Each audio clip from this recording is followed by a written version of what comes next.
Saat kita berbicara tentang spiritualitas, terutama yang berhubungan dengan filsafat Hindu, kita akan banyak mendengar istilah energi kundalini.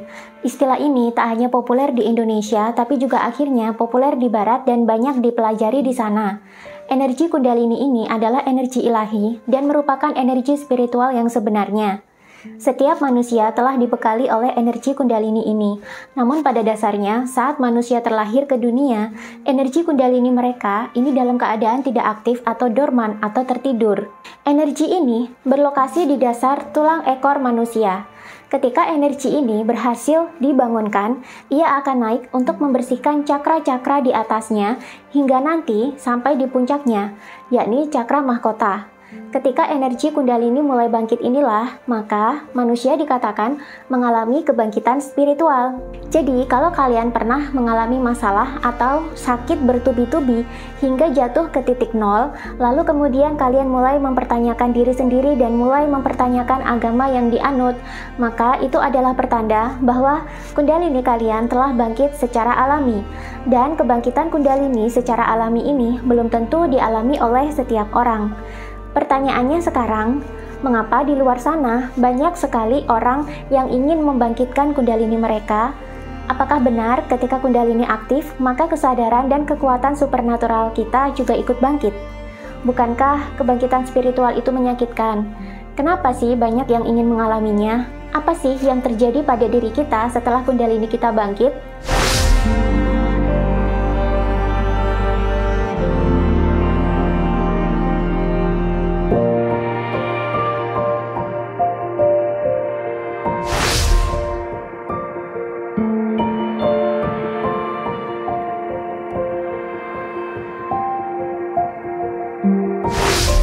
Pada dasarnya, energi kundalini bisa bangkit dengan sendirinya saat manusia jatuh ke titik terendah dan mengalami status menjadi nol, alias tidak merasa atau tidak berpikir lagi. Ketika pikiran dan emosi telah mengendap, maka kundalini akan bangkit dengan sendirinya. Dan secara otomatis, dia akan membersihkan cakra-cakra di atasnya. Selain bisa bangkit secara alami, energi kundalini juga bisa sengaja dibangkitkan, baik melalui ritual ataupun diinisiasi langsung oleh seorang master kundalini atau guru spiritual yang mumpuni. Secret Society di Barat melakukan ritual inisiasi dengan cara membaringkan inisiat di atas makam atau altar. Kemudian, mereka akan dimatikan untuk sementara waktu dan dibawa ke dalam kondisi trans. Di sana, roh atau sukma atau kesadaran atau atman, si inisiat ini tadi akan dibersihkan atau disucikan dengan cara diberikan visual-visual siksaan yang mengerikan hingga semua emosi dan pikiran inisiat menjadi nol. Di Bali juga ada ritual inisiasi serupa yang dinamakan sebagai upacara sedaraga. Sedangkan di Jawa, ada ritual topo pendem yang kemungkinan juga memiliki metode dan tujuan yang serupa. Manusia yang mengalami kebangkitan spiritual secara alami biasanya tidak memerlukan metode-metode di atas karena dia sudah diproses secara alamiah oleh alam dengan cara diberi penyakit keras dan masalah yang datang bertubi-tubi sehingga dia menderita depresi hebat dan merasakan ingin mati. Di saat dia tidak sanggup menanggung beban hidup lagi, seperti ingin mati, saat pikiran dan emosinya sudah mengendap, saat dia sudah tidak merasakan dan berpikir apa-apa lagi, di saat itulah energi kundalini aktif dan manusia mengalami kebangkitan spiritual. Setelah kundalini bangkit ini, manusia akan mulai bertanya-tanya tentang dirinya. Siapa sebenarnya saya? Untuk apa saya hidup di dunia ini? Kenapa sih saya dicobai segini beratnya? Ada tujuan apa Tuhan menciptakan saya di dunia ini? Pertanyaan-pertanyaan ini lantas akan diikuti dengan tinjauan ulang terhadap agama dan keyakinan yang dianut.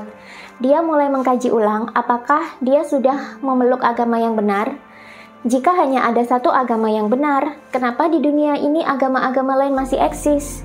Apa sih muara dari ajaran-ajaran agama yang berbeda itu?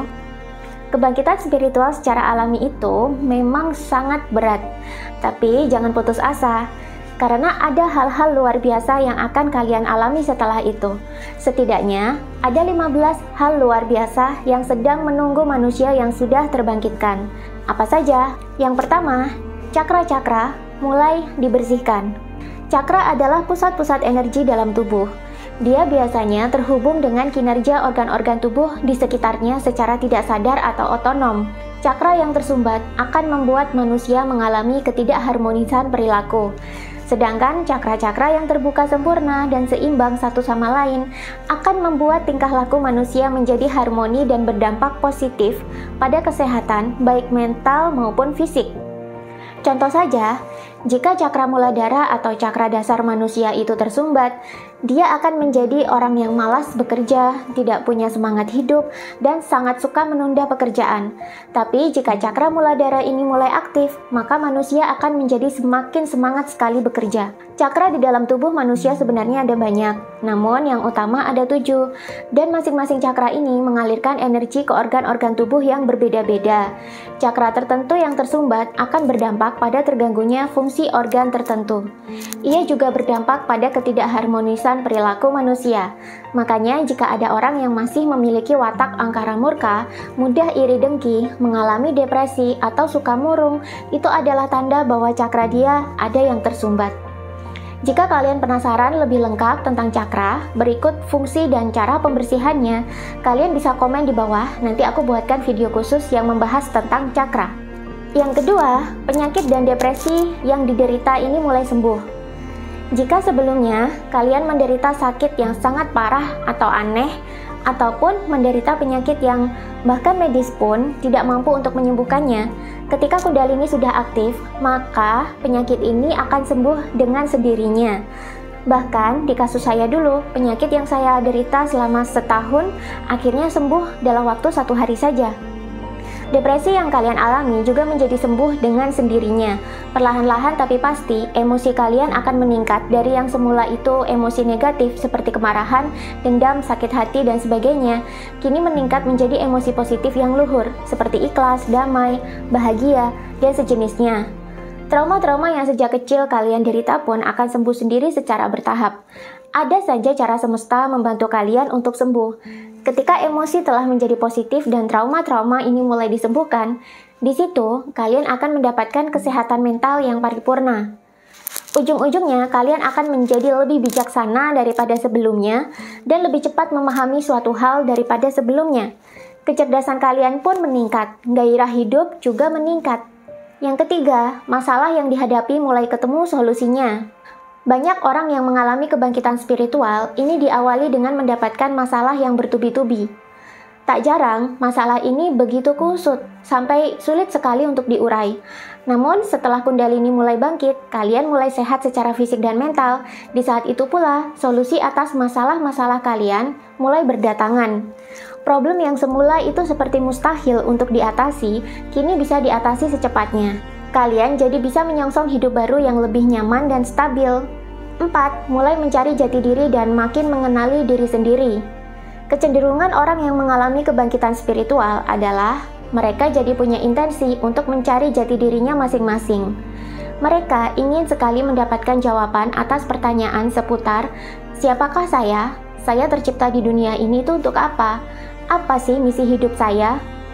Pertanyaan-pertanyaan ini akhirnya membuat orang jadi mau tidak mau akan berusaha untuk mengenali dirinya sendiri. Ini biasanya dimulai dengan menyadari bakat, passion, dan kemampuan fisik yang dimilikinya. Ada juga yang mulai menelusuri jejak-jejak DNA dan titisan leluhurnya. Ada yang akhirnya suka pergi ke candi atau petilasan leluhur. Ada juga yang akhirnya jadi suka ziarah ke makam leluhurnya. Ada juga yang jadi kepo dengan silsilah leluhurnya yang semula itu terlupakan. Semua ini adalah dalam rangka mencari tahu siapa jati dirinya. Semua informasi yang dia dapatkan ini akhirnya membuat dia semakin sadar akan jati dirinya dan membuat dia mulai menyadari misi hidupnya di dunia ini. Yang kelima, menemukan hakikat dari agama yang menyejukkan. Selama ini, banyak perdebatan, pertengkaran, dan peperangan terjadi, itu atas nama agama. Agama yang seharusnya menjadi jalan spiritual justru menjadi alat untuk mengikat manusia dengan doktrin dan dogma. Manusia yang mengalami kebangkitan spiritual, dia cepat atau lambat akan mengalami keterlepasan dari segala ikatan doktrin atau dogma ini. Tak menutup kemungkinan, dia jadi melakukan riset mandiri dan membanding-bandingkan agama. Tapi, alih-alih menemukan agama mana yang paling benar, dia justru menemukan bahwa semua agama pada dasarnya adalah jalan spiritual untuk menuju kepada Tuhan yang sama. Cara menyebut Tuhan memang berbeda, cara menuju ke Tuhan juga berbeda. Namun pada akhirnya, semua berujung kepada Tuhan yang sama secara hakikat. Dia mulai menyadari bahwa perdebatan tentang agama mana yang benar ternyata tidak diperlukan. Dia juga jadi terlepas dari ikatan surga dan neraka, sehingga hidupnya jadi lebih damai dan sejuk. Setelah terlepas dari surga dan neraka ini, dia jadi lebih damai dan bisa hidup benar-benar sebagai manusia seutuhnya. Keenam, menemukan kebahagiaan dan kedamaian sejati. Setelah Kundalini bangkit, kepekaan dan kesadaran manusia ikut meningkat. Dia akhirnya menyadari bahwa kebahagiaan dan kedamaian itu sebenarnya berawal dari diri sendiri. Bila kondisi mental dan batin kita sendiri tidak positif, maka seindah apapun kondisi di luar itu tidak akan membuat kita bahagia. Tapi jika kita sendiri sudah positif, maka kita bisa menjadi bahagia dan damai di mana-mana. Kita bahkan seperti melihat surga di mana-mana. 7. Kepercayaan diri meningkat, ketakutan mulai sirna, sifat diri mulai tertata. Seiring dengan kesembuhan mental dan semakin mengenali diri sendiri, kepercayaan diri juga akan meningkat dengan sendirinya. Bahkan kalian mulai merasakan bahwa sebenarnya diri kalian itu sudah sangat kuat dan powerful dari dalam. Kalian mulai lebih sedikit meminta kepada Tuhan. Sebaliknya, kalian jadi lebih suka memberdayakan diri sendiri untuk mengatasi setiap tantangan dan permasalahan hidup yang ada. Kegalauan mulai hilang, keputusan yang kalian ambil jadi lebih mantap tanpa memerlukan banyak masukan dari orang lain. Kalian juga jadi merasa bahwa setiap masalah dan pertanyaan hidup itu, solusi atau jawabannya ternyata bisa dicari di dalam diri. Ketika ada masalah datang, kalian dengan sendirinya bisa mengatur diri kalian untuk bisa bertindak taktis dan menyelesaikannya dengan bijak. Ini juga berdampak pada sifat dan watak kalian yang perlahan-lahan semakin baik. Ego diri perlahan-lahan meluruh, kebijaksanaan pun naik secara bertahap. 8. Perubahan lingkaran pertemanan. Kalian akan terpisah dari teman-teman kalian yang toksik. Kalian mulai bisa merasakan vibrasi orang lain. Jika dirasakan tak sefrekuensi, kalian akan menjadi tidak nyaman dan memilih untuk pergi saja. Jikapun kalian tidak pergi, biasanya nih, teman-teman kalian yang akan meninggalkan kalian sendiri. Karena mereka merasa kalian sudah tidak bisa dibohongi, dimanfaatkan, atau dimanipulasi lagi. Jumlah teman kalian akan berkurang, tapi di sisi lain, kalian cepat atau lambat akan bisa menemukan teman-teman baru yang lebih sefrekuensi, lebih positif, dan lebih memberdayakan. 9. Bertemu dengan guru spiritual yang memberdayakan. Seiring dengan pertumbuhan spiritual kalian akan menemukan guru spiritual yang cocok dengan kalian. Di zaman modern saat ini, untuk menemukan seorang guru memang tidak harus datang ke padepokan dan menjadi cantrik atau santri selama bertahun-tahun. Di era informasi sekarang, ilmu spiritual itu terbuka bebas dan bisa kalian pelajari di mana saja selama ada koneksi internet. Tapi memang sih terkadang kita tetap membutuhkan guru atau pembimbing juga secara fisik yang bisa membantu kita agar tidak tersesat. Nantinya akan kalian temukan sendiri guru tersebut di waktu dan saat yang tepat, entah melalui komunitas, workshop, kajian, atau kegiatan lain. 10. Mulai mendapatkan keberlimpahan. Keberlimpahan di sini tidak hanya dari segi materi, tapi juga dari segi batin. Jika dulu kalian serba kekurangan secara finansial, sekarang kalian jadi memiliki lebih banyak sumber pemasukan. Bahkan kalian mungkin akan merasakan kalau pemasukan kalian itu seperti tidak berhenti-berhenti. Ada saja jalan kehidupan dalam memberikan kalian rezeki. Dan ini dibarengi dengan kekayaan batin. Jika mindset dan batin kalian tidak kaya terlebih dahulu, maka rezeki juga akan terbatas. Tapi jika kalian sudah bisa kaya secara mindset dan batin, maka uang akan mengiringi dengan sendirinya. Mental yang semula miskin kini berubah menjadi mental yang kaya. Kalian sekarang jadi lebih suka memberi, suka menghargai jeripaya orang lain, pikiran kalian terhadap uang jadi lebih positif, kalian lebih enjoy terhadap pekerjaan kalian saat ini, kalian lebih mudah bersyukur saat ini, dan keuangan pun akan meningkat sesuai dengan seberapa kaya mental dan batin kalian. mental gratisan sudah hilang dari kehidupan kalian. Kalian jadi suka membayar tenaga atau ilmu orang lain. Sedekah kalian juga makin meningkat. Tapi anehnya, uang kalian tidak habis-habis. Ada saja cara kehidupan mengisinya. 11. Kemampuan supernatural mulai aktif. Ketika Kundalini mulai naik dan membersihkan cakra, maka manusia akan menjadi lebih peka. Panca indera lebih peka, dan manusia jadi semakin peka dengan kondisi di sekitarnya. Semakin peka manusia, maka semakin sadar dia jadinya. Dia akhirnya juga menyadari bahwa selama ini dia ternyata punya kemampuan super yang terpendam. Kemampuan super ini pun macam-macam. Ada yang bisa merasakan vibrasi orang lain, membaca pikiran orang lain, mengendalikan pikiran orang lain, bisa menyembuhkan tanpa menyentuh, memprediksi masa depan, melihat masa lalu, dan masih banyak lagi. Yang ke-12, menemukan guru sejati. Setiap manusia pada dasarnya memiliki guru sejatinya masing-masing. Namun, bagi manusia yang belum sadar, ia tidak akan menemukannya. Dalam filsafat Hindu, roh manusia atau Atman atau Sukma ini terlahir dalam kondisi tidak sadar, sehingga dia menjadi bodoh. Inilah yang membuat manusia harus belajar, manusia jadi tidak banyak tahu, dan mudah untuk didoktrin. Energi Kundalini adalah Shakti atau kekuatan kesadaran bagi Atman. Energi Kundalini yang telah naik dan membersihkan cakra akan membuat Atman ini mendapatkan kesadarannya kembali secara bertahap. Inilah yang dikatakan kesadaran manusia itu mulai meningkat. Ketika Kundalini telah sampai di cakra mahkota, maka manusia bisa mengalami fase tercerahkan atau enlighten, di mana di sini manusia jadi melebur dengan sekitarnya dan mulai manunggal dengan Sang Pencipta. Disinilah Atman benar-benar telah sadar dan manusia dikatakan telah bertemu dengan guru sejatinya. Jadi, guru sejati sebenarnya adalah kita sendiri yang telah sadar atau tercerahkan. 13. Mulai melebur dengan alam dan manunggal dengan Tuhan. Melebur di sini bukan berarti tubuh kalian semasa masih hidup itu jadi hancur lalu melebur atau lenyap di alam. Melebur di sini lebih ke kondisi batin. Pada mulanya, kalian akan merasa bahwa kalian dengan seluruh alam dan penghuninya itu saling terkoneksi. Lama-kelamaan, kalian akan merasa bahwa kalian mulai melebur dengan alam. Keakuan atau ego diri mulai meluruh.